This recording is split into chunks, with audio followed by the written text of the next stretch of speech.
Okay. All right. So tonight we have limited time because I want to be able to cover this King of Aspiration prayers. So when we have limited time, if we just recite the short refuge prayer on page 5 in our prayer books and the four immeasurables on page 6, that will that way we'll be able to remind ourselves of our refuge and also the bodhicitta, the four immeasurable qualities of bodhicitta. So if we go to page 5, we recite twice in English, once in Tibet. In the Buddha, the Dharma, and the Sangha most excellent, I take refuge until enlightenment is reached. By the merit of generosity and other good deeds, may I attain Buddhahood for the sake of all sentient beings. In the Buddha, the Dharma, and the Sangha most excellent, I take refuge until enlightenment is reached.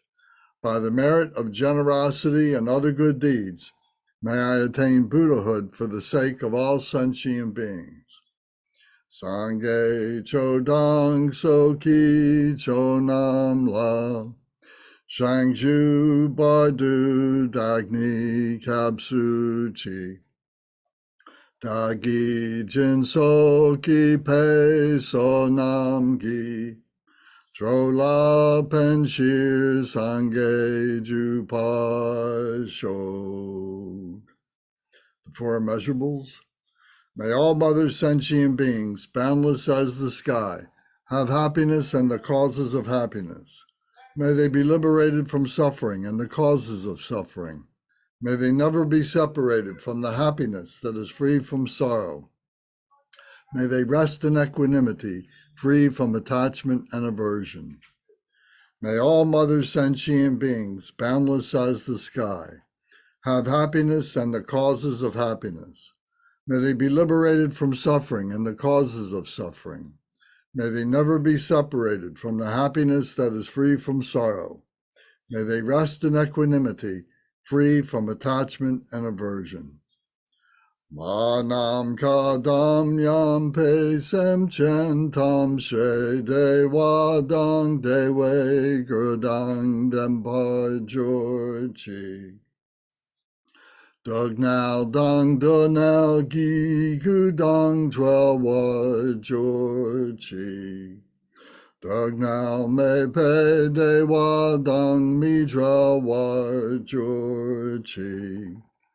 Ne ring chak dang ni dang dra wei tang nam la ne pa jorchi. And then page 12. In our book, the Sagarimati requested sutra in English only. We recite that. Likewise, be extinguished. Extinguish all enemies to my purpose. Whatever evil forces are in me, be defeated. Do this so that when I am victorious, all pure radiance melts into me, completely purified. Take all this knowledge, food and drink, and peacefully. Enjoy it and be satisfied so that all obstacles may be destroyed. Be liberated from all obstacles, all general obstacles. Maras are defeated by this gesture of the Buddha. By reciting this mantra, may all the Maras be purified. As a result, may all the Maras be defeated. Okay, thank you. Does anybody have any comments or questions about anything that we've been talking about up to this point?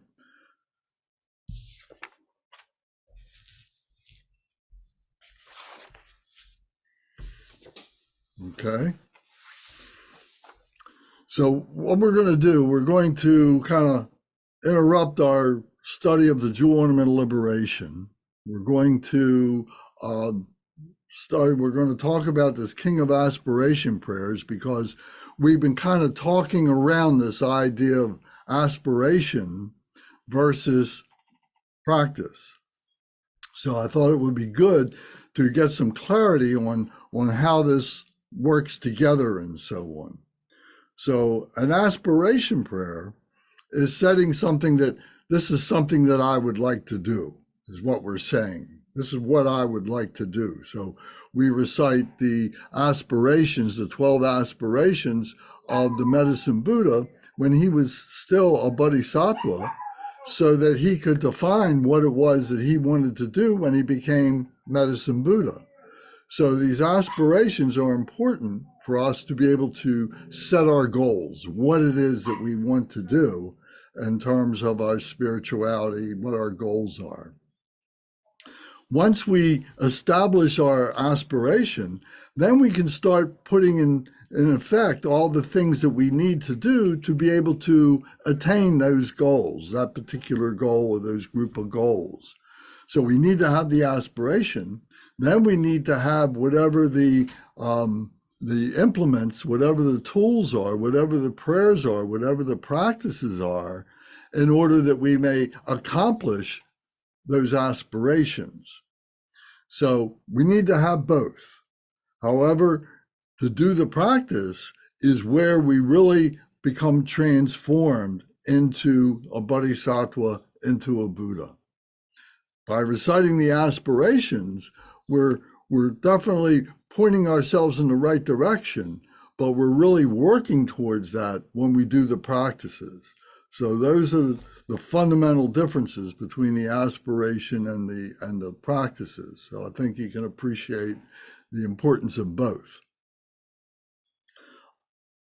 The way the Buddha, Shakyamuni Buddha, taught 2,600 years ago, in many cases, when he was reciting the sutras, when he was giving the sutras were his teachings that he would give. And the sutras are very similar, the same thing as the Gospels that we're familiar with in the New Testament of the Judeo-Christian Bible. The words, the literal words of Jesus were considered to be the Gospels. So in Tibetan, it's the sutras are the literal words of the Buddha, Shakyamuni Buddha. Also, some of the masters who attained enlightenment after the Buddha, after they received the teachings from the Buddha, that these masters attained enlightenment, and they then also gave teachings and so on. And so sometimes these sutras are from those masters that came after the Buddha, but they're all fully realized that attained Buddhahood in their lifetime is the qualifier here for that.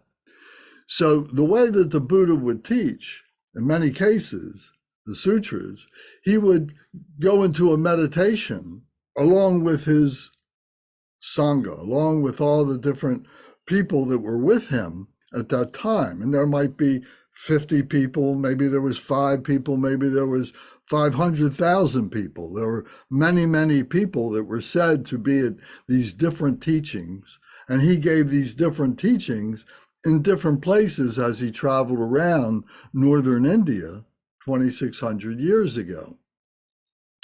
So he would go into a deep meditation. We talked about, the meditation, the samadhi that he would go into when he attained enlightenment. So he could slip right into that samadhi very easily.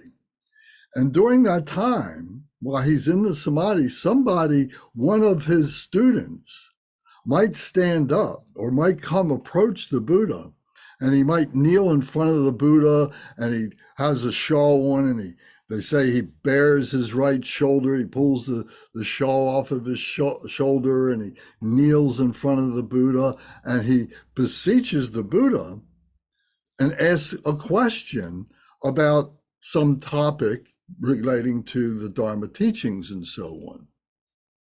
And then the Buddha would hear this, and then the Buddha, now I'm going to take a liberty here and say, this is like what we would refer to today as channeling. So what I mean by that is that the Buddha would be in this meditation, and he would channel one of the bodhisattvas or one of the Buddhas, one of the other Buddhas or bodhisattvas that are all within us. We talked about this yesterday. All this is all within us. And he had no obscurations, no blockages, so it was very easy for this to come up. So he would begin to speak as whatever particular enlightened one that was, to answer the question that his student, one of his students, would ask. So it was like he was channeling that particular deity and so on.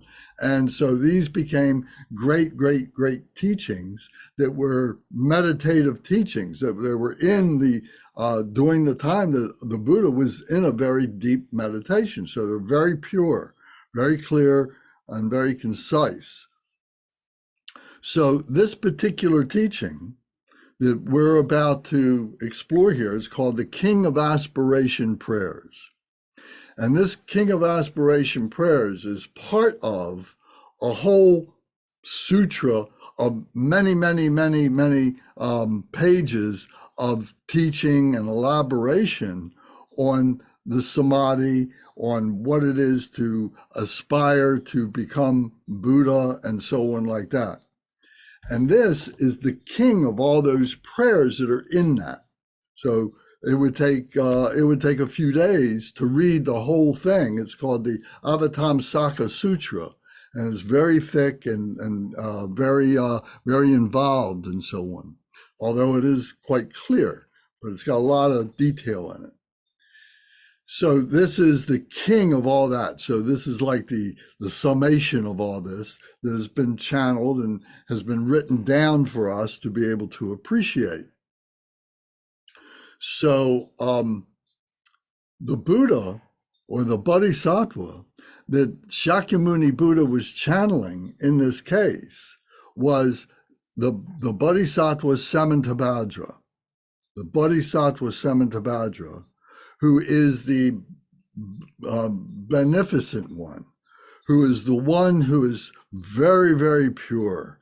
He's like the head of all the 8 great bodhisattvas. We talked about him a couple of months ago, so it's likely that you might have forgotten about that. But Samantabhadra is the one who is devoted to the Buddha, the one who is devoted to the Buddha, the Dharma, and the Sangha, devoted to the Dharma teachings, and devoted to the Sangha, to the community of people. And his devotion is very, very rich. And we all should aspire to have that kind of devotion. So it's through the teaching, through this teaching, this coming up of this wisdom of Samantabhadra, through the voice, if you will, of Buddha Shakyamuni, that this is being said. The inspiration for this, Samantabhadra's inspiration for this was the Buddha Maitreya. So, Manjushri, the Buddha Manjushri.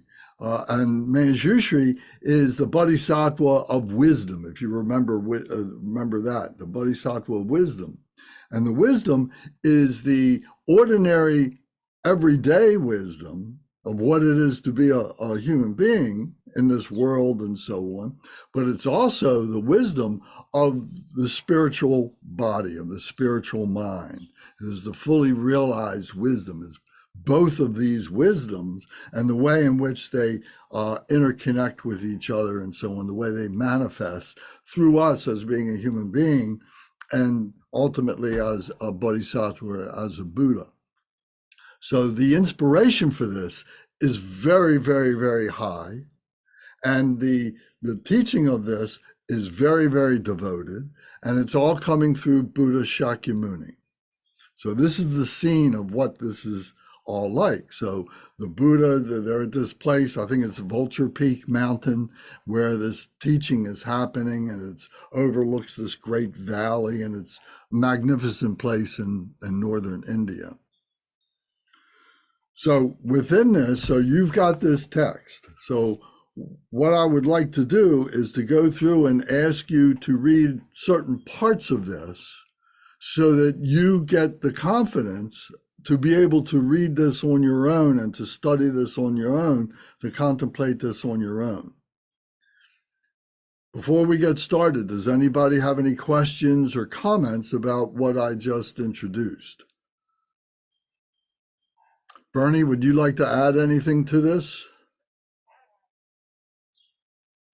No, except to say this is a very famous aspiration prayer, and it's considered one of the 7 great aspiration prayers of Tibetan of Buddhism, actually. So Mahayana Buddhism. So I have to say. Okay. Yes. Thank you. So Bernie's underlining, the importance, the significance of this particular prayer, and it's not over your heads. You're going to find that so many of the things that we've been talking about in these past few weeks, this past year, and this past 2 years are all in this prayer here. So this is going to really give you a strong motivation to really take in the teachings that we talk about with the jewel ornamental liberation and the other teachings and the other practices, because the aspiration, this King of Aspiration prayer, is what manifests these teachings for you, is what brings them to you, and so on. So I'm going to read just the very first part of this, and then after I read this, Matthew, would you read where I leave off in the middle of page 1, and then will you read through page 2 to the end of page 2 where it says dedication? Okay, and then the actual aspiration. So that's on page 3. Going through, it continues on for several pages, but up through, you see item of stanza number 10 on page number 5. Karina, would you read that? You read page 3 to the top of page 5, please. Okay? And then Zara, you have your copy of this. Can you read this? Is this yeah, I have the one you downloaded for us, and I also have a hard copy. All right, well, good. Okay, can you read then where it says stanza number 11 on page 5? Can you read that through the bottom of page 6? Okay. Yes. Faiza, are you able to read? Can you see this and read this? Okay, good. Then on page 7, if you'll start on stanza number 14 on page 7, and if you will continue to read that through the top of page 8, where up to the point where it says the benefits of making aspirations. Can you see that, Faiza? Page 8. So it's about. I can see, sorry, give me 1 second. I can see page 8, but I don't see the part where it says the benefits. It's the it's after the second stanza on page 8. I wonder if it's the benefits of making aspirations. That's right. So I want you to read up to that point. Okay? When it's your turn to read. Okay. Okay? And then Mark, can you read the benefits of making aspirations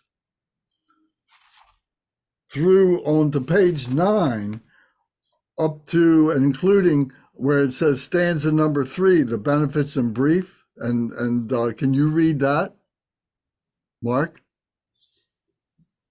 Yes, that's fine. Okay, good. All right. If I left anybody out, Bernie, I don't know that you have this in print in front of you. I put it in the chat.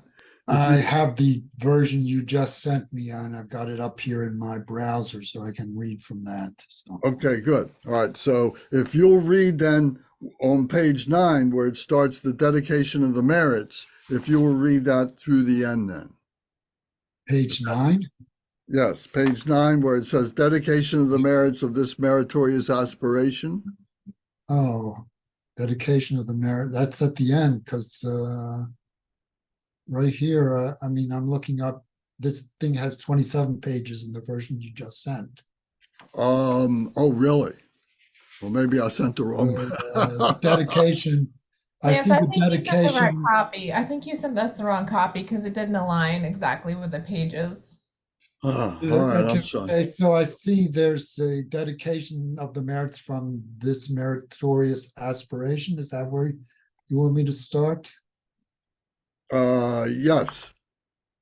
Let me Okay, see if I can find a that is on page 23 for me. Okay.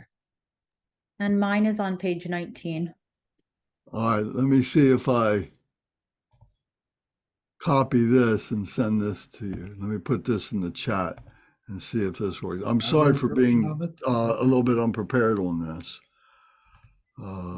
Okay. But it'll be worth it in the end.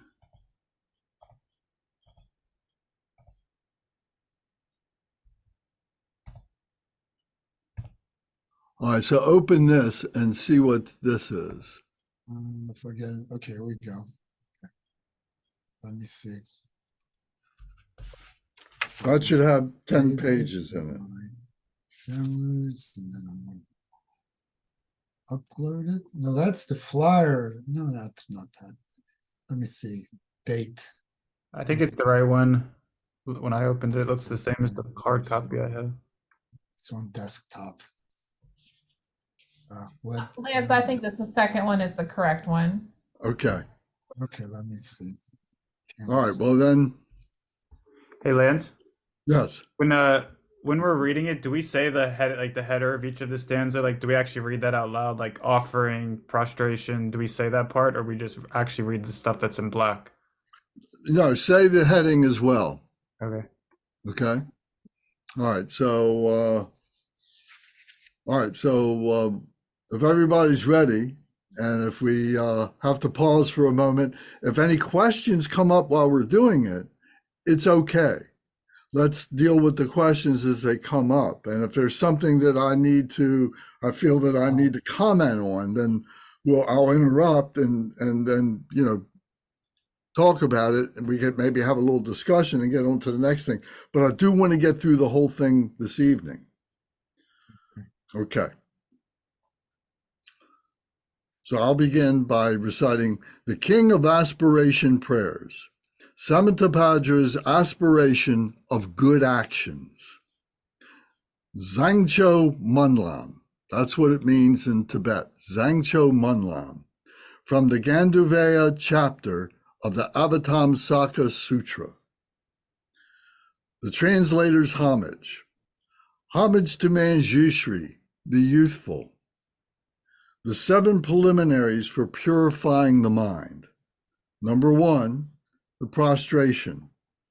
To all the Buddhas, the lions of the human race, in all directions of the universe, through past, present, and future, to every single one of you, I bow in homage. Devotion fills my body, speech, and mind. Through the power of this prayer, aspiring to good action, all the victorious ones appear, vivid here before my mind, and I multiply my body as many times as atoms of the universe. Each one bowing in prostration to all the Buddhas. So then I think Matthew starts now, please. Offering. In every atom preside as many Buddhas as there are atoms, and around them all their bodhisattva heirs. And so I imagine them filling completely the entire space of reality.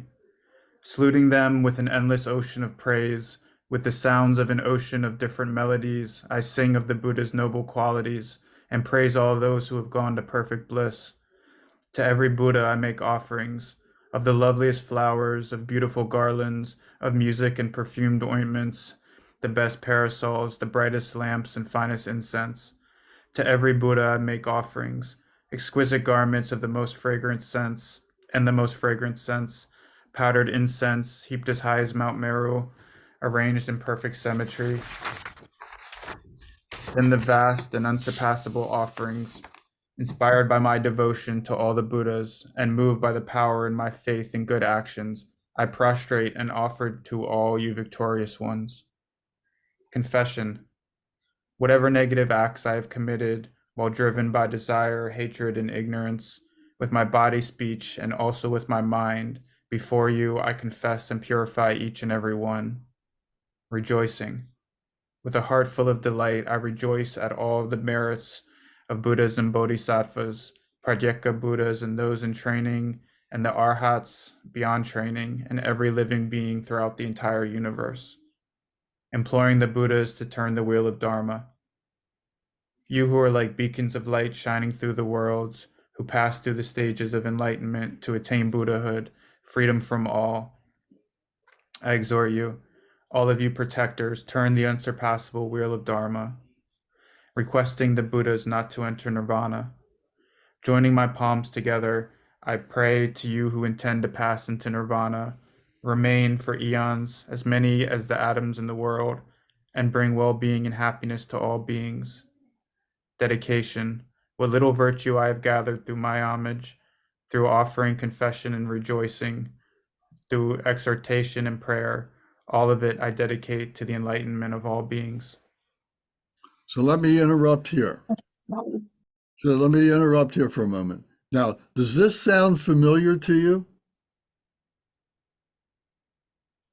This is the 7-limb prayer that we recite almost every time we're together, that we especially recite when we're doing a deity yoga practice. So this is the authenticity of where this comes from 2,600 years ago. This came from the Buddha's mouth, from his speech. So when we recite these different prayers that we've been reciting all this time, they may not every single one be like this, that comes from the Buddha's speech 2,600 years ago, but they come from a master who has followed the Dharma and who has perfected the Dharma, realized the Dharma in their own lives and so on. So the genuineness of this, the authenticity of this is so very powerful that these sutra teachings have become all these other sadhana teachings that we have learned and we practice and so on. So, so you're seeing the origination of where this comes from. Any comments? Okay.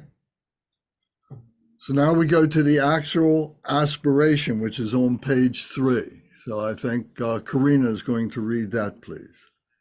So do it slowly so we all can understand and that you can understand. Yeah, I'm sorry for my English.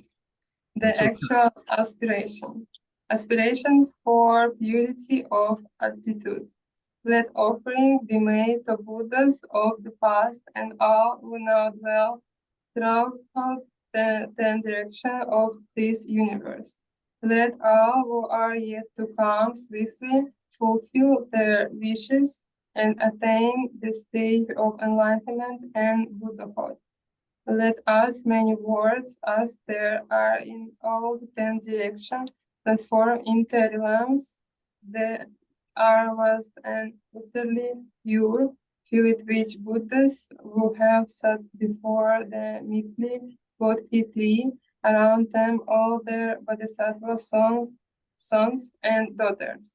Let as many sentient beings as there are in all 10 directions live always and forever in happiness and health. Let all beings meet the Dharma what befits them best, and so may all they hope for be fulfilled. Aspiration never to forget the bodhicitta. As I practice the training for enlightenment, may I recall all my previous birth and in successive lives, truth, death, and rebirth, may I always renounce the worldly life, training in the footsteps of all the victorious Buddhas, may I bring good action to perfection, and my moral conduct be timeless and pure, never lapsing, and always free from fault. In the language of the gods, nagas, and yakas, in the language of demons and of humans too, in however many kinds of speech there may be, I shall proclaim the Dharma in the language of all. Taming my mind and striving in the paramitas, I will never forget the bodhicitta. May all my harmful actions and the obscuration they cause be completely purified, every single one. Aspiration to be free from defilements. May I be freed from karma, harmful emotion, and the work of negativity and act for all beings in the world, just like the lotus flower to which moth and water cannot cling, or sun and moon that pours unhindered throughout the sky. Aspiration to lead being to happiness. Throughout the reach and range of the entire universe, I shall practice passive completely the suffering of all the lower realms, and I shall lead all beings to happiness and work for the ultimate benefit to each and every one. Aspiration to wear an armor of dedication. I shall bring enlightened action to perfection, serve for beings as to suit their needs, teach them to accomplish good action, and to continue this throughout all the ends to come. Aspiration to accompany other bodhisattvas. May I always meet and be accompanied by those whose action accord with mine, and in body, speech, and mind as well. May our action and aspiration always be one. Aspiration to have virtuous teachers and to please them. May I always meet spiritual friends who long to be or through help to me and will teach me the good actions. Never will I disappoint them. Aspiration to see the Buddhas and serve them in person. May I always behold the Buddhas there before my eyes, and around them all the Bodhisattvas, sons and daughters, without ever thinking so about all the ends to come. May the offering I make them be endless and vast. Aspiration to keep the Dharma thriving. May I maintain the secret teaching of the Buddhas and cause enlightenment action to appear. May I train to perfection in good actions and practice this in every age to come. Aspiration to acquire inexhaustible treasure. As I wander through all states of samsaric existence, may I gather inexhaustible merit and wisdom, and so become an inexhaustible treasure of noble qualities of skill and discernment, samadhi, and liberation. Very good. That's good. Thank you. Thank you. So can you see that, and we haven't finished, but these are the actual aspirations of Samantabhadra, the Bodhisattva Samantabhadra, to become a great enlightened one, to become ultimately a Buddha. And these are instructions for all of us to be on the path and for us to decide to make choices, to recognize the choices that we have as an ordinary human being and as a spiritual human being, and what our motivations are in both cases, so that we can, to help us to make the choice. These are our, as we say, the exemplars. These are our examples of what it is to be a wholly enlightened being. This becomes the cause for us to really study, to contemplate, to do practice, to do meditation, and to allow ourselves to have the natural transformation of being able to cut through our obscurations, our blockages, and let the natural wisdom that we have within our heart center to come up naturally. Mhm. Okay, so now number 11, I think that was who's going to read next? That's me. All right, please take your time. Go slowly, please. Okay. 11, aspiration to the different methods for entering into the good actions, seeing the Buddhas in their pure realms. In a single atom, may I see as many pure realms as atoms in the universe. In each realm, Buddhas beyond all imagining, encircled by all their bodhisattva heirs. Along with them, may I perform the actions of enlightenment. And so, in each direction, everywhere, even on the tip of a hair, may I see an ocean of Buddhas, all to come and past, present and future, in an ocean of pure realms, and throughout an ocean of eons, may I enter into enlightened action in each and every one. Listening to the speech of the Buddhas. Each single word of a Buddha's speech, that voice with its ocean of qualities, bears all the purity of the speech of all Buddhas, sounds that harmonize with the minds of all living beings. Always be engaged with the speech of the Buddhas. See, hearing the turning of the wheel of Dharma. With all of the power of the mind, may I hear and realize the inexhaustible melody of the teachings spoken by all the Buddhas of past, present, and future as they turn the wheels of Dharma. Entering into all eons. This is the wisdom of the Buddhas penetrates all future eons, so may I too know them instantly. And in each fraction of an instant may I know all that will ever be in past, present, and future. E.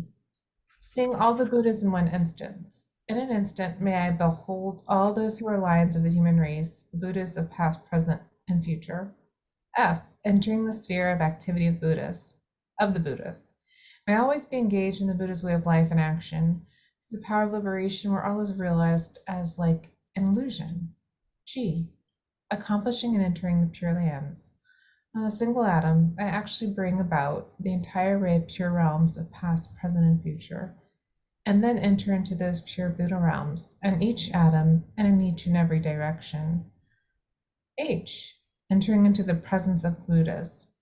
When those who eliminate the world still to come gradually attain Buddhahood, turn the wheel of Dharma, and demonstrate the final profound peace of nirvana, may I always be in their presence. 12. Aspiration to the power of enlightenment through 9 powers. Through the power of swift miracles, the power of the vehicle like a dory, the power of conduct that possesses all virtuous qualities, the power of loving kindness, all pervasive, the power of merit that is totally virtuous, the power of wisdom from attachment, and the power of knowledge, skillful means, and samadhi, may accomplish the power of enlightenment. I think, do I Read keep going? read 13, please. Aspiration to the antidotes that pacify the obscurations. May I purify the power of karma, destroy the power of harmful emotions, render negativity utterly powerless, and perfect the power of good actions.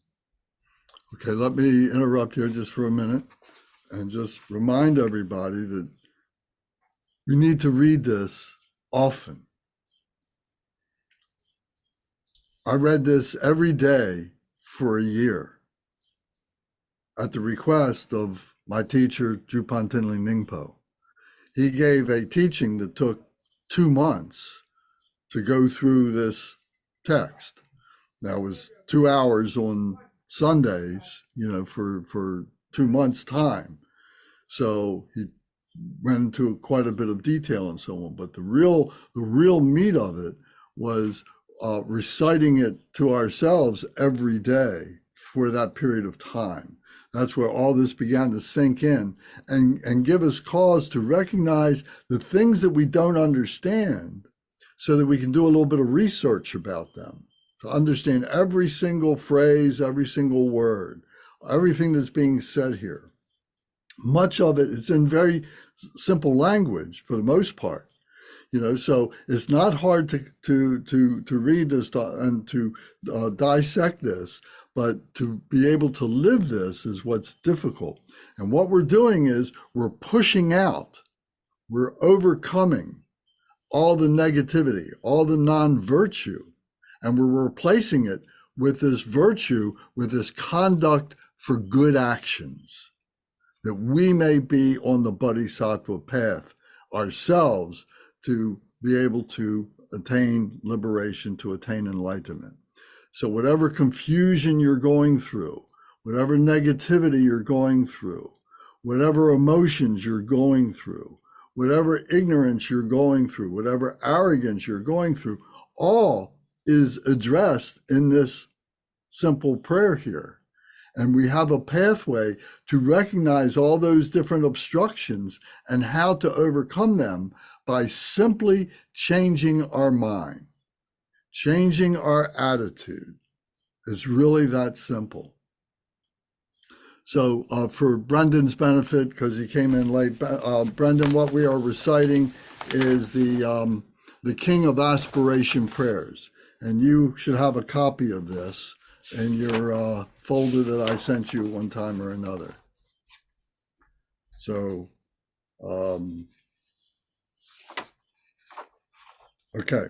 So now we are on page 7, stanza number 14. There's 63 stanzas, I think. So we're not even halfway through it yet. So we're on stanza number 14. Is it Faiza who's reciting now? Yes. Aspiration to enlightened activities. I shall purify oceans of realms, liberate oceans of sentient beings, understand oceans of Dharma, realize oceans of wisdom, perfect oceans of actions, fulfill oceans of aspirations, serve oceans of Buddhas, and perform these without ever growing weary through oceans of aeons. Aspiration for training. To emulate the Buddhas, all the Buddhas throughout the whole of time attained enlightenment through good actions, and their prayers and aspirations for enlightened action. May I fulfill them all completely. To emulate the Bodhisattvas, Samantabhadra. The eldest of the sons of all the Buddhas is called Samantabhadra, all good. So that I may act with a skill like his, I dedicate fully all these merits. To purify my body, my speech, and my mind as well, to purify my actions and all realms, may I be the equal of the Samantabhadra in his skill, in good dedication. Manjushri. In order to perform the full virtue of good actions, I shall act according to Manjushri's prayers of aspiration, and without ever growing weary in all the aeons to come, I shall perfectly fulfill every one of his aims. Concluding aspiration. Let my bodhisattva acts be beyond measure. Let my enlightened qualities be measureless too. Keeping to this immeasurable activity, may I accomplish all the miraculous powers of enlightenment. Extent of the aspiration. Sentient beings are as limitless as the boundless expanse of space. So shall my prayers of aspiration for them be as limitless as their karma and harmful emotions. Thank you. So you can see these headings here are very, very good. And when you begin to read this, as you're getting more and more familiar with it, to just read these headings, and maybe you even write them down someplace. So all you have is like this table of contents, and it will help you to establish the sequence, the progression of the way in which this prayer of aspiration of good actions takes place. So we really get the feel of how this, the genius of how this comes together to be able to help us to transform ourselves. So who's reading next? Mark? Yeah. Can you hear me? Yes. The benefits of making aspirations. The benefits of making aspirations in general. Whoever hears this king of dedication prayers and yearns for supreme enlightenment, whoever once arouses faith will gain true merit greater still. Then by offering the victorious Buddhas infinite pure realms in every direction, all ornamented with jewels, or offering them all the highest joys of goods and humans, for as many eons as there are atoms in those realms. The 13 benefits in detail. Whosoever truly makes this aspiration to good actions will never again be reborn in lower realms. They will be free from harmful companions and soon behold the Buddha of boundless light. They will acquire all kinds of benefits and live in happiness. Even in this present life, all will go well, and before long they will become just like Samantabhadras. All negative acts, even the 5 immediate retribution, whatever they have committed in the grip of ignorance, will soon be completely purified if they recite this aspiration of good actions. They will possess perfect wisdom, beauty, and excellent signs, be born in good family, and with a radiant appearance. Demons and heretics will never harm them, and all 3 worlds will honor them with offerings. They will quickly go beneath the Bodhi tree, and there they will sit to benefit all sentient beings, then awaken into enlightenment, turn the wheel of Dharma, and tame Mara with all his hordes. The benefits in brief.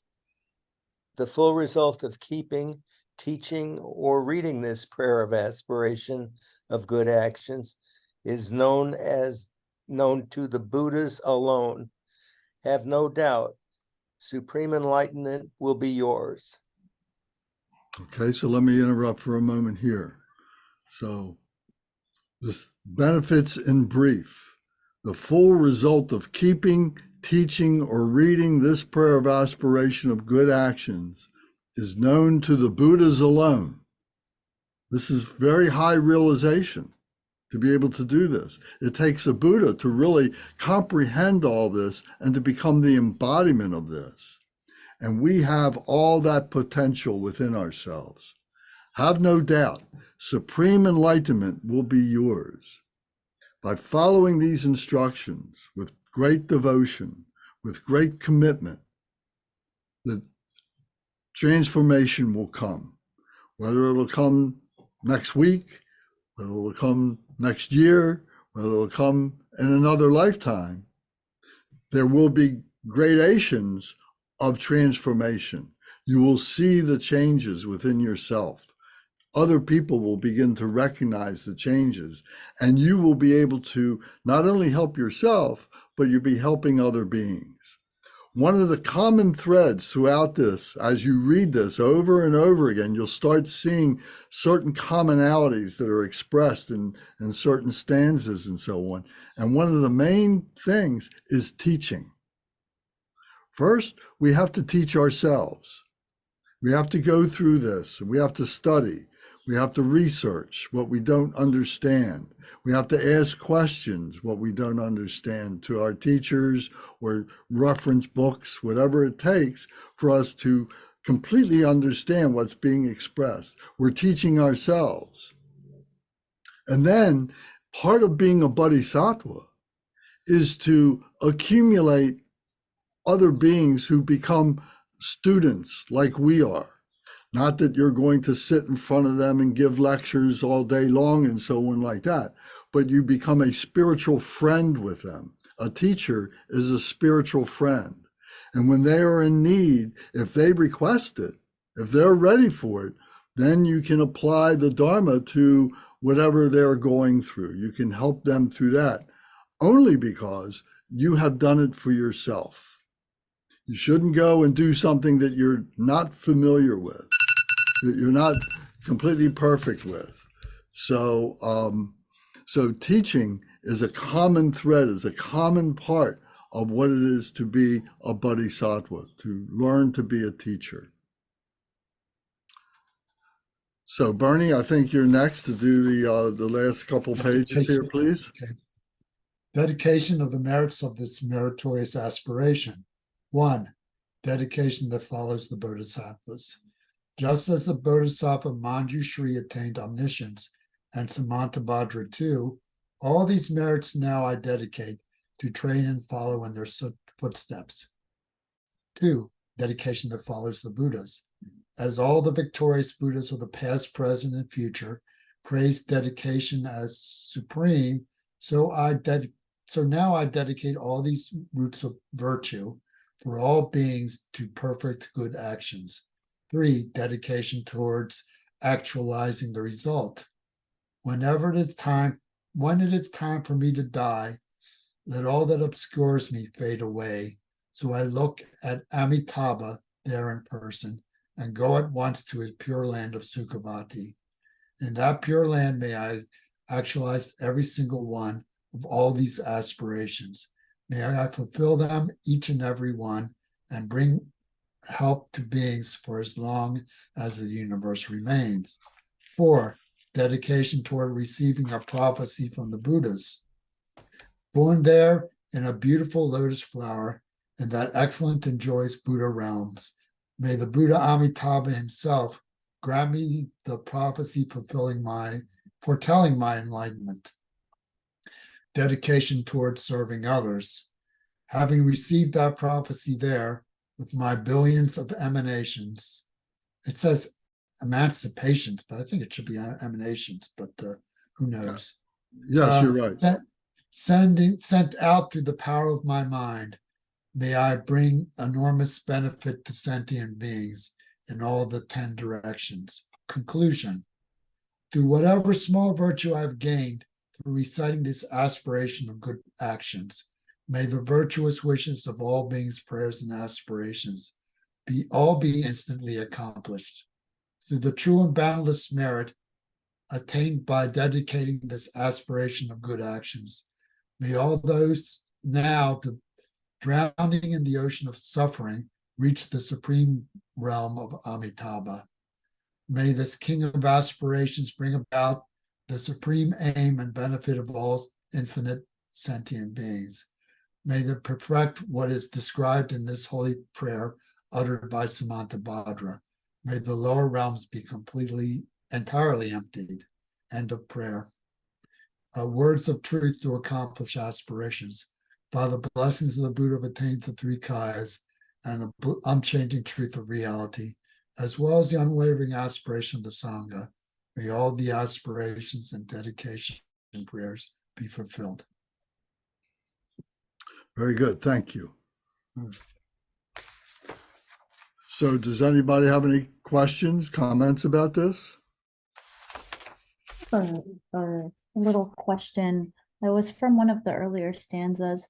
I was wondering, why do we pray for the Buddhas not to enter nirvana? Wouldn't that be what would be best for them? Well, this is, we're asking for them to remain, to be able to give us inspiration and further teachings. They've already been realized. They've already had a high realization, and we're asking them not to go away, to continue to give us teachings. So it's really as simple as that. Thank you.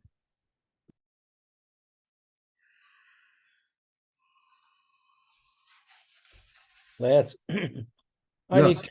I need to read this 4 or 5 times. I really do. Of course you do. Yeah, it's very subtle in so many ways, and it's going to take repetition. to understand the language and the syntax also. That's right. But do you appreciate the commitment that it takes to do this?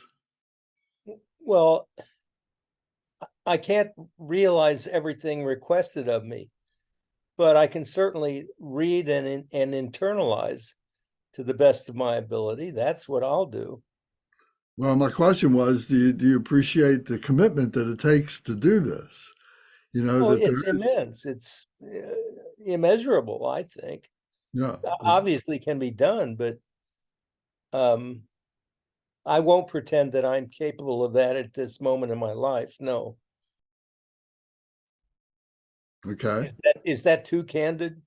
No, that's perfectly fine. And that's something that that's something you need to recognize, where you're, what you're capable of doing, because we need to set obtainable goals for ourselves, because we shouldn't be doing this out of the fear. If we don't do it, something terrible is going to happen to us. It's not like that. We talked about that last week, and, Yeah. fear but it should be joyful and happy. And what you'll find is the more that you do it, the more you're going to want to continue to do it, because it's liberating. Yes. This is what we are all looking for as evolved human beings who have gotten to this point in our lives, who have exhausted many other systems, many other ways to find happiness. And now we're here because those things did not satisfy us in the way that we really wanted. Mm. This is the path to that satisfaction. I understand that part. Yeah. So all of us, have our doubts, all of us have our confusions and so on.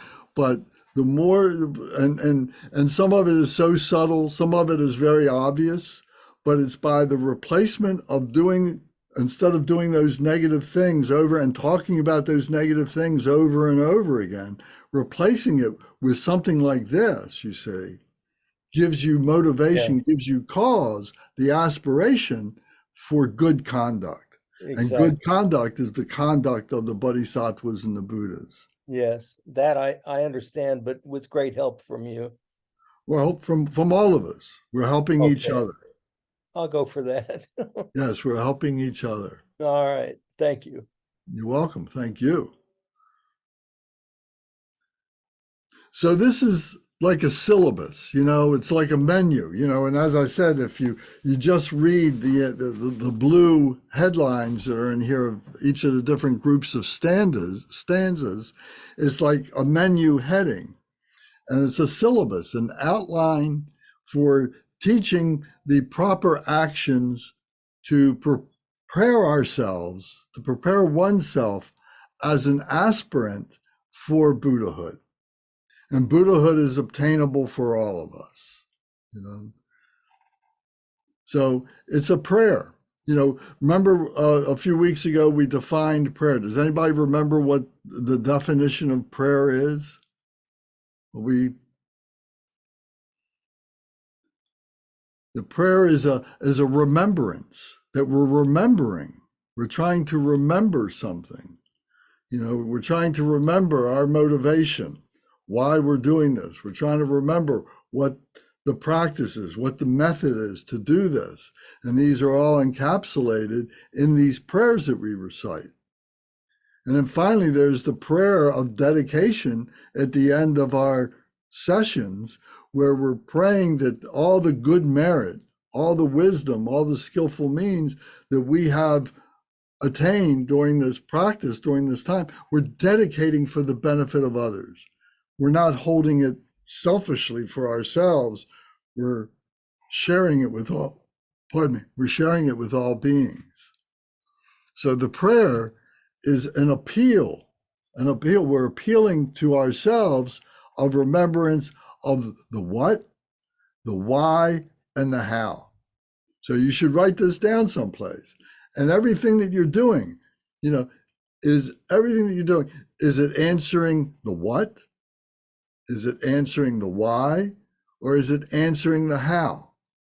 And those three things, you see, are the intellectualization of the system that we're looking at.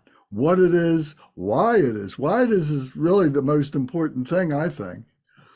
You know, because if we don't know why we're doing things, if we get lost, we lose track, we take a vacation. If we don't remember why, it's hard for us to get back to the what.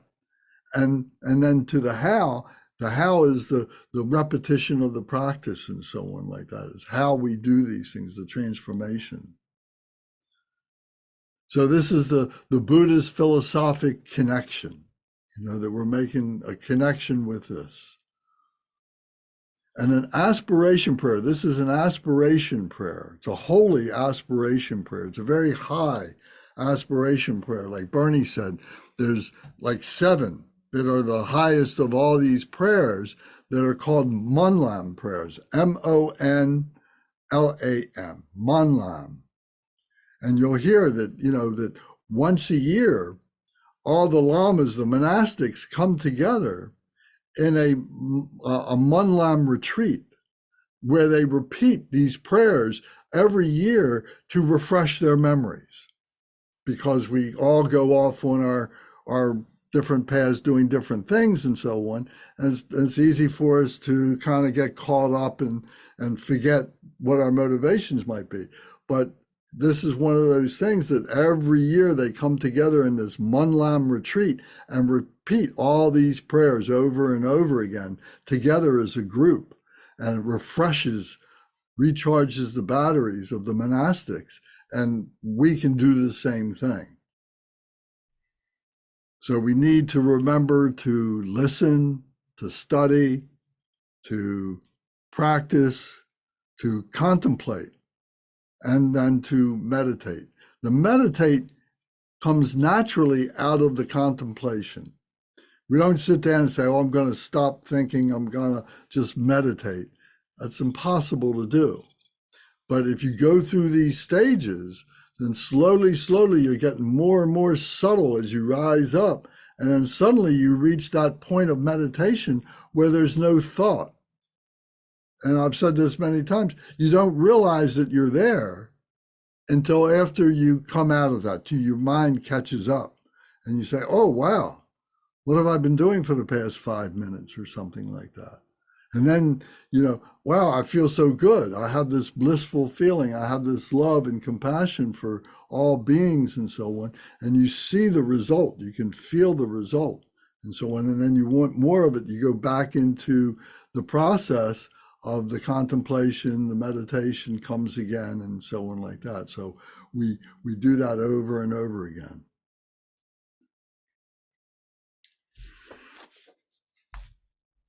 Okay.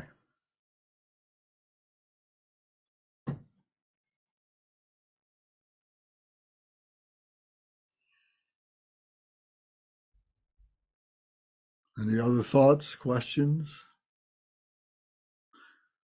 Is this helpful? And what do you think of this? Teresa, what do you think of this?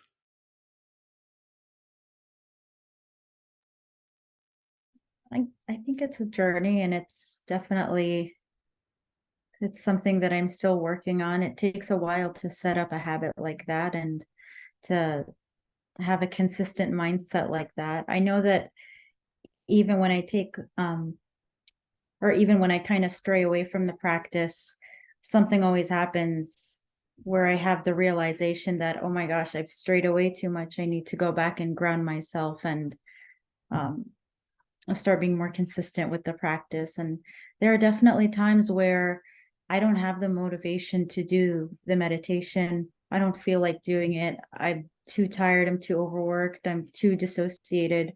But there's a point where I just force myself to do it, even though I'm not. I know you said you're not supposed to do it that way, but I have to force myself to do it every now and then, because if I don't, I won't establish a consistent path. So I kind of just suck it up and do it anyway, even if I'm not enjoying it, because I know at some point it's just going to become repetitive and natural for me, because that's just how I've done everything else in my life where I've created habits. I just, as soon as I just set a consistent time to do something, it'll just become second nature. Very good. Well, recognizing that is really important. That's really good that you recognize the difficulty of it, and that sometimes you do have to force yourself to do it. Do you find that when you do force yourself to do it, that there is some level of enjoyment that you get out of it, and maybe there's a benefit that you can share with other people? Yeah, absolutely. Because the message is so sincere and intentional and deep. And just plainly put, it's for my benefit and it's for the benefit of everybody else around me. When I do it, it's just a reminder of how to treat people more kindly, how to be kinder to myself. There's so much benefit in forcing myself to do it. Very good. Very good. Brendan, I know you missed, a few minutes of this in the beginning, but, I hope you can take some time with everybody else and read this on your own over and over again.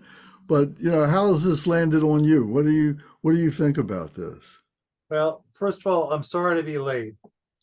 And every single word of this, I think about the Buddha Shakyamuni and what he has given us in terms of the Four Noble Truths that I'm reading about. And to me, everything comes back to him. And I'll be very transparent and very vulnerable.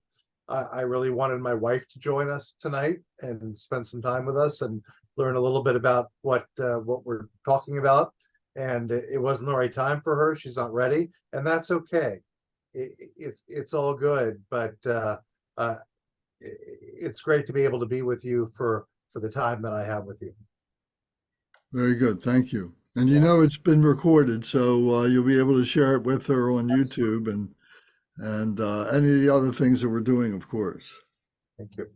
So it's all, so the Sunday group thing that we're doing and this Monday group thing that we're doing, they're really interconnected with each other. And it's really great to have so many people be present at both of these things. And it becomes food for this. I didn't plan on talking about this for a few more weeks ahead. But I just, after the conversations we've been having these past 2 weeks anyway, I've been saying, I think we need some more motivation to understand how this all fits in and to underscore the authenticity of what all this is. Yeah. The Dharma and Hell, which was a fellow, I can't remember his name, Maul was his last name, who spent some time in prison of all things. Yeah, Fleet Maul. And so, for me, the Dharma, whatever hell we're in, right? The Dharma is the help. And so that's really what the headspace I'm in tonight. Well, that's good, and it's good that you recognize that, and I can tell you, that we've all gone through that, and I know that Karina has had, she's got her challenges, and I know that Faiza has hers, and Matt has his, and Zara has hers, and I'm picking on you guys because you're still working. You got families, you got a lot of dynamics of things going on. Bernie and Mark and myself, we're retired, so. Things are a little bit different for us, but we came out of that. And, and so for you, it's a matter of establishing the knowledge of the ground and knowing that you're on a path, but you may not be able to really commit to the path for some time in the future because you've got these other obligations that you need to do. And to turn your back on those things would be a terrible thing to do. That would be a non-virtue in itself. So you got to look at it that the work that you're doing, whether it's with your families or it's with your occupation or it's with other relationships that you have, is Dharma work. That is Dharma work. And you can't turn your back on that either, So it's a matter of bringing the Dharma into that work that you're doing.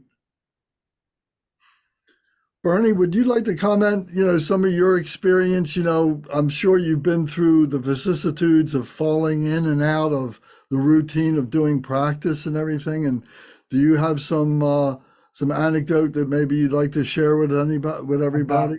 Practicing,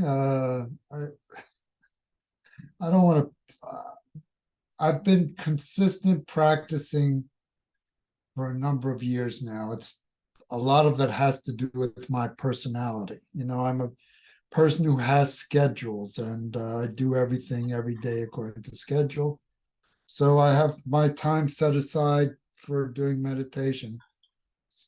One thing I want to remark on is how many different parts of this aspiration prayers are parts of the opening and dedication prayers that I've done so many times. I'm just recognizing so many parts that I do all the time, you know, like the first part of the dedication prayers, just as the Bodhisattva Manjushri attained omniscience and Samantabhadra too. All these merits now I dedicate to train and follow in their footsteps. I've said that prayer must be at least 1,000 times, but I didn't recognize that it came from the dedication of this aspiration prayer. So it's interesting to meet, you know, it's like meeting an old friend again. So I don't know what you want me to say about the difficult. I mean, I know it's difficult when you're working and you, especially, especially when you have kids. I've heard stories. I'll recall one story from the internet. This woman says, I'm supposed to meditate each day, and I can't find time with my kids. And somebody suggested, well, do you use the bathroom? Go into your bathroom, close the door, and meditate sitting on the toilet for 5 minutes. And that was the degree that her kids were obsessed with her, you know. And that was the only time she could find to meditate, is sitting in the bathroom on the toilet for 5 minutes. So anyway, it just was a funny story I thought I would repeat. So. Well, I suppose in your life and when you first, you know, started studying Buddhism and so on, there must have been times when you were kind of moving in and out of it. You weren't fully committed to it. Is that true, or were you committed right at the very beginning? At the very beginning, yes, but it's God, my memory. That was back when I was in college. I started practicing back when I was in college. And I think after the first 2 or 3 years, I just started practicing every day and never missed a day unless I was sick or traveling or something like that. So, I mean, that has more to do with my personality than anything else. But I'm that way with everything. So I'm not going claiming any special virtue. But once I decide to do something, it just goes on the schedule and I just repeat it by rote. So. Well, very good. Thank you very much. Sure. Karina, would you like to say something? I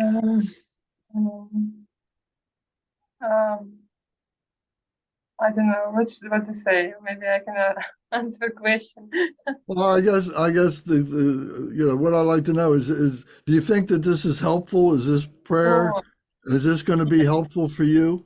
it's very helpful. It's really transform many things when you read and you understand also many questions what have in your head, in your mind in this moment. I think it's very helpful, and if this read many times and because I'm today read and translate, and I'm already feel much better. Good. So do you think that the replacement therapy, you know, Yes. replacing negativity with this positive good actions is Yeah. do you think that's useful? Yes, I think like this. Okay, good. Thank you. And if you don't disagree, please say so. No, I'm agree. If I'm not agree, I'm Okay. All right, Zara, how about you? What do you think about this replacement, you know, therapy that we've been talking about lately? Hey, I mean, because of my work, the type of work I do, Lance. I mean, this is all for me intuitive and parsimonious, right? It's there's a practicality. So for me, there's a level of like makes sense. There's logic, and that's my mindset. I'm like, the path of least resistance is the way to go. If it seems like it makes sense and it's logical and intuitive, probably go down that route. And that's how I approach life. And so with the spirituality, all of this makes sense, Lance. It's easy, but it's the least So there's a complicated. practicality to the spirituality. Yeah, I mean, it should be in my mind. If it's like the way of nature, right? The laws of nature. Like if you look at nature to even like spirituality, like it's like things are actually really simple. We complicate them in every possible way. Right. Every possible way, including spiritual systems, like Right. religious systems. This is so simple. Right. There's like 3 ingredients versus 100. Do the 3 things. So it's like eating whole foods versus processed foods. Right. So I love it. Good. There's a story, an allegory story, so about being a holy person, being an enlightened person. So whether it's a bodhisattva, I've seen it expressed in terms of being a bodhisattva. I've also seen it expressed in terms of being a Buddha. But there's 3 ways to be a holy enlightened being, a Buddha or a bodhisattva. There's 3 ways. One way is to be like a king. A king is a protector to his kingdom, to all the people in the kingdom, and he's going to make sure that they have everything that they need, that they're going to have food, that they're going to have protection against other people coming and taking their lands away and things like that, and to be a beneficial king, not to be a malevolent king, but to be a beneficial king, one who sees his subjects as his children and holding them together and making sure that they're safe and well taken care of. So that's one aspect of being an enlightened being. And sometimes we're like that. Sometimes we may think of our work. Sometimes we may think of our family that, we're part of that family and we want to protect them. We want to help them. We want to be able to provide for them like a king does his subjects. Another thing is that sometimes your subjects, they're confused and they want to get out of their confusion. They want to get to the other side of confusion, which would be confidence, knowing what it is that they need to do and so on. So the holy enlightened being, the bodhisattva or the Buddha, is like a boat captain who is steering a boat where all your subjects, all your spiritual friends are on this boat. And you have to navigate from the one shore that you're on of confusion to the other shore of confidence. And there's this raging river or this big body of water that you got to navigate to get over there to the other side. So one of the aspects of being a holy enlightened being is to be like that boat captain, to help those people to get to the other side. And then once they get to the other side, now they have the peace of mind and so on, and they have the confidence that they know how to what it is, what their goal was, and that the captain, that the Buddha, the enlightened one, helped them to get there and so on. So the third aspect of being a holy enlightened being is to be like a shepherd. And the shepherd has a flock. So he's got a flock of sheep. And let's say there's 500 sheep for sake of discussion. And, so the sheep are wandering around and, some of them are staying all together and they're making all kinds of noises and they're following some kind of pathway to go from one pasture to another and so on. And the shepherd has to guide them to get to where they go. So the question becomes, do they lead from the front of the pack, or do they lead from behind? And a shepherd has to do a little bit of both, but probably the most important thing that the shepherd does is leading from behind, because the ones who wander, the ones who move away, the ones who lose their sight of being with the pack, the shepherd is there to be able to help them, to keep them into the pack, that they're not losing their way. The sheep themselves will find their own way to the pasture, to the richer pasture that they need to go to. But it's those ones that are being lost that the shepherd is most important for. So sometimes, as being an enlightened being, that's what we're doing. We're helping to shepherd our spiritual friends, to keep them from wandering, from getting lost, to keep them moving in the right direction, in the forward direction. So this is one of the analogies of what it is to be an enlightened being.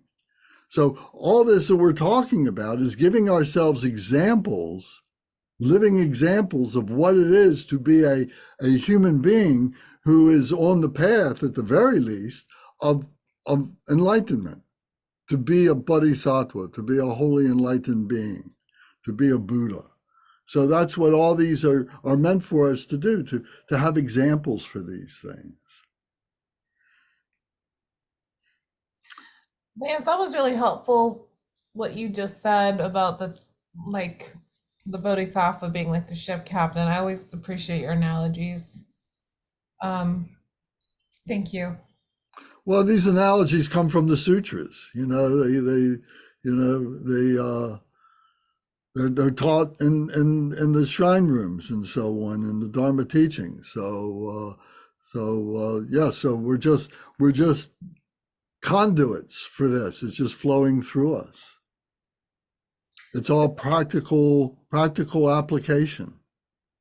Do you feel like you're very aware of yourself? Do you feel like you're one of those, like the intentionality coming back into samsara as an altruistic action to help shepherd or be the boat captain or be the Buddha? Does that resonate with anyone else? Like something that you feel? Yeah, Brendan. I wondered if Faza also felt it, which is why she said there was something there, like she knew she had to come back. Like it was like she had drifting from intentionality from a previous life where she's like, I need to go back. I wondered if anyone else was able to describe that, because for me, it's painful now to stray. Like it feels very much in disalignment with my nature, my spiritual nature. Well, Sure, I feel that way. I think that's what we're doing. We're purifying ourselves, and and the more that we help other beings, it helps us to do that. We're practicing it. We're becoming the embodiment of that purification. So yes, absolutely. We might all wish that we were Buddha, and that we be Buddha in our next life, or even in this life. But if that's to be, well, that's marvelous. But I know I got a lot of work to do, or a lot of purification to do in the process to get to that point. And that's part of the liberation. That's liberating to know that. I'm sorry, I cut somebody off who was about to speak. Sorry, Lance, I was talking out of turn. No, Lance, for me, you're the ship's captain. You're the guy rowing us across the river. That's what I meant. I'm just after reading Siddhartha by Hermann Hesse, and yeah, I mean a lot of rowing across the river there. Exactly, yeah, and I'm just part of that, and you're part of it too. Everybody is. So you're doing it for your children. Yeah. What I'm finding, Lance, is I'd like to be bodhicitta minimally, right? Like I'd like to be like a spirituary every day, like through action, like getting up and saying everything I'm doing, living mindfully, meditating, all these things. What I'm finding is it's having a profound positive impact on the people around me. My joy is lighting other people. So the other day I'm working at a camp with individuals with severe disabilities, right? So there's a lot of chaos. There's a lot going on. And I don't know anyone who understands what that may look like, but it's a lot of chaos. And we're renting a school, elementary school, and the maintenance guy stopped me and he goes, "You have a joyful way about you. It was out of nowhere. And I was dealing with a screaming child running down the hall. And he stopped me and just said, every day you come and you're always smiling and happy, even when the kids are like stripping or running out into the parking lot. He goes, you have a joyful way about it. And I started laughing, and I said, yeah, I said, I'm just happy to be alive. And he was like, good. He goes, it's good. He goes, I like seeing you every day. I knowing you may have a rough moment, you still are smiling. But it made me think, like, that's how I handled my parents on the airport car ride. I just was, and I find like this is like, it is for the benefit of others. When we're joyful, other people are profoundly impacted, and it is actually making a difference. Like, I think about a ripple effects. Even if you're one smile, I don't know, I think about that. And so like, I think it's becoming so obvious now, Lance, every single day, every single moment. Like, my joy is actually, everyone on here, your joy is so contagious. It is actually doing so much good. Very good. Thank you. Yeah. Matt, would you like to contribute to this conversation?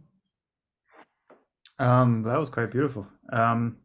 One thing I was thinking, and I might be completely butchering this, and basically what you were saying, and for myself and some other people, I don't know if it was like from the Zen tradition. I was some famous, but I don't know if it was Zen Mind's Beginner's Mind, or one of these books where the Zen master had these like 3 students, and he was talking about them, and like the ones who like the meditation, everything comes very easily to. It's like very natural, and they can get right into these states and all of this, and then some other middle one, and then the other student who it's like it's very difficult for. He didn't trouble getting it or sticking with it, or the meditation doesn't progress, and he's got all these different things and gets discouraged, all this stuff. And he was saying that meditator ultimately has the most profound realization, because it was such a struggle for them to do it, like through that struggle. That's what it's in that book, unless I'm butchering it, which is very possible. But for some reason, it made me think of that, which I find inspiring. But I don't know. I mean, I think for me, like the key thing, like going back to the prayer, the King of Aspiration Prayer, is like connecting with it emotionally, like making it an emotional experience doing it, rather than it being just kind of like the reading of the text. It's like become kind of like rote or something, of like finding a way for myself when doing it. Like I found the same thing I found with the other prayers, of like I have to really think about it and then make it emotional for myself in some way. Like when thinking about the other beings, like the all mother sentient beings, boundless, is, they have happiness, like to really be actually thinking and trying to make myself feel something emotional, like in my heart or something with it, for it to be impactful. And so for me, that's kind of what I'm thinking about as it. And in my understanding, at least, of like neuroscience and cognitive neuroscience, that when there's an emotion attached to something, to it also codes deeper, like in our memory as well, like in a different way, with a couple of different things, and one being that there's like an emotional component. I'm just rambling on real quick. The last thing I'll say is the one thing, sometimes certain things about some of these prayers, or like not too much with this one, but like that can be difficult, is like some of like the cultural references that are kind of like ancient Indian cultural type of references, that it's like harder for me to connect to, like the parasols and the garlands and the I'm thinking of like what the offering, with the 7-limb prayer and everything, and the lighting lamps and incense and stuff, with just like not something that's ever part of my experience. I never like think of the word parasol or anything like in my normal life, so I have to like try to connect with that. That's one thing that's difficult, but it's quite beautiful though. So it's really You ever cool. use an umbrella when it rains? Yes, no, I know. Yeah. I mean, that protects you, right? And Yes. maybe when the sun is really shining, you use an umbrella, and that's when they call it a parasol. Yeah. I was being a little tongue in cheek with the parasol. Yeah, but yeah, just like some of the things. But no, but I mean, that being said, it's great, beautiful, and something I'll definitely have to sit with and read, and it's a lot. It's a lot packed in there. Yeah. Well, very good. Very good. Thank you. There was something you said made me think of something, and I can't find my pencil, so I wanted to make a note as you were talking, and Well, let's all pretend it was very profound, whatever I said. All right. Matt, do you have the name of the book you were talking about? I don't remember if it was this actual book. I was thinking it was because it reminded me of something I read a long time ago. Zen Mind, Beginner's Mind. It's like a famous Zen book. Might have been from that. I don't know how many Zen books I've read in my days, but I think it was that, but it might not, not 100%. I'll look. Thank you. Mark, would you like to make another comment about this? No, I don't think there's more for me to add. I mean, everything everyone has said rings true for my experience for the last hour and a half. I just want to read and reread and let it work on me, so to speak. And that's typically how I learn. Yeah. But thank you for asking. Well, that's perfect. That's what we need to do. You know, just take it in and digest it and see how we live with it, how it lands on us, how we live with it. And then Yeah, you know, I think it's a very important group of lessons in here. There's so much I guess I feel not overwhelmed, but to read it every day is not going to be so hard. But to find it within me is another job. That's another aspiration. right. Yeah. And you know, not to just read it, but to recite it. It's very important to do these things out loud. Oh yes, I understand that. And I've stopped sub-vocalizing virtually anything now. So you can go back and you can reread it, you know, to a stanza or something like that to try and get some depth out of it, you know. But initially, to be reading it out loud is part of the process because you're engaging your physical body, your lungs, your vocal cords, your speech, along with thinking about what it is and so on. And like we've said so many times, it opens up the lock of that's binding up our heart. And so, to recognize that is very important. I think it's very important for you to make that reminder. It's far easier to read than to recite. Yeah. And these deities or these enlightened ones, they become our heroes. You know, we might have had, who were our heroes as we were growing up? You know, who are our heroes today? Do we have heroes today? You know, but these are unfailing heroes. These are perfect beings. You know, they may be meditation beings, but the Buddha is an example of a realized human being who became the embodiment of everything that what these meditational beings represent. So we can see that this is possible, that we can do this, and this is the benefit for that. And so to recognize these as heroes, and maybe, you know, we give up the idea of physical body heroes, that they become spiritual heroes.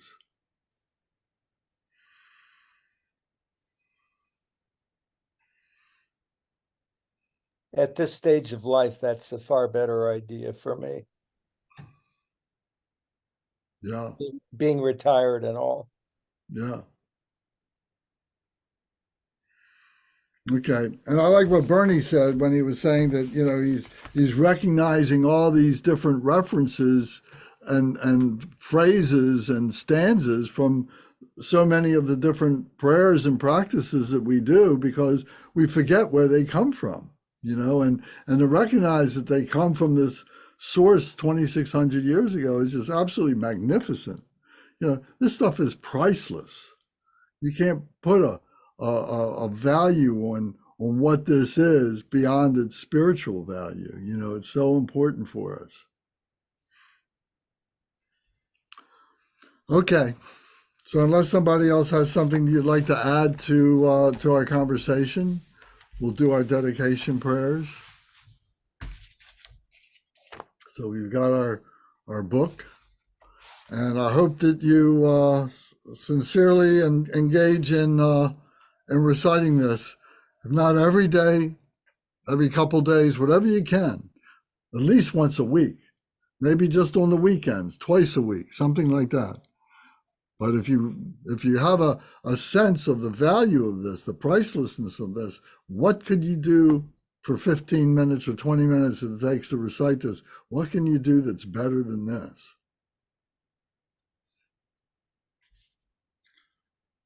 Okay, so page 18 in our prayer book, the Lineage Dedication Prayer. Dorje Chang, Talopa, Naropa, Marpa, Milarepa, Dormalor Gampopa, Pagma Drupa, and Lordri Kumpa. Please bestow upon us the most auspicious blessing of all the Kaju Lamas. By this virtue, may I achieve the all-knowing state. May all who travel in the waves of birth, old age, sickness, and death cross the ocean of samsara by defeating all enemies, confusion, the cause of suffering. Bodhicitta, the excellent and precious mind, where it is unborn, may it arise. Where it is born, may it not decline, but ever increase higher and higher. I pray that the Lama may have good health. I pray that the Lama may have long life. I pray that your Dharma activities spread far and wide. I pray that I may not be separated from you. As Manjushri, the warrior, realized the ultimate state, and as did Samantabhadra, I will follow in their path and fully dedicate all merit for all sentient beings. By the blessing of the Buddha who attained the three kayas, by the blessing of the truth of the unchanging Dharma as such, by the blessing of the indivisible Sangha order, may the merit I share bear fruit. By the virtues collected in the three times, by myself and all beings in samsara and nirvana, and by the innate word of virtue, may I and all sentient beings quickly attain unsurpassed, perfect, complete, precious enlightenment. May the teachings of the great Trikumpa Ratna Shri, who is omniscient, Lord of the Dharma, master of interdependence, continue and increase through study, practice, contemplation, and meditation until the end of samsara. Glorious, holy, venerable, precious, kind root and lineage lamas, divine assembly of yidams and assemblies of Buddhas, Bodhisattvas, Yogins and Yoginis and Dakinis, dwelling in the 10 directions, please hear my prayer. May the virtues collected in the three times, by myself and all beings in samsara and nirvana, and by the innate word of virtue, not result in the 8 worldly concerns, the 4 causes of samsara, or rebirth as a Shavaka or Pratyeka Buddha. May all mothers sentient beings, especially those enemies who hate me and mine, obstructors who harm, misleading Maras, and the hordes of demons, experience happiness, be separated from suffering, and swiftly attain unsurpassed, perfect, complete, and precious Buddhahood. By the power of this vast root of virtue, may I benefit all beings through my body, speech, and mind. May the afflictions of desire, hatred, ignorance, arrogance, and jealousy not arise in my mind.